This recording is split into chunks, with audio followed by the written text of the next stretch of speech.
Hey guys, it's Warren here, and today we are making strawberry daiquiris. These are seriously refreshing cocktails, perfect to enjoy in the sun. And this is enough to make 4 cocktails. To begin with, take 500 grams of washed strawberries and chuck them into a blender.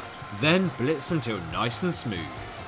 Now take a bowl and place a sieve on top. Then work the pureed strawberries through the sieve to remove the seeds. Then when you have a lovely smooth strawberry puree, pour it back into the jug.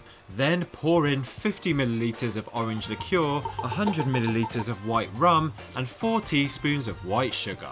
Then squeeze in the juice from 2 limes. Now pour in about 4 handfuls of ice into the jug, then place the lid on top. Then simply blitz your cocktail until you're left with a nice slushy mixture.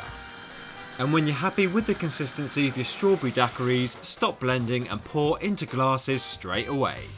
Then garnish with some lime and enjoy on a hot summer's day. And there you have it, that's how easy it is to make frozen strawberry daiquiris at home.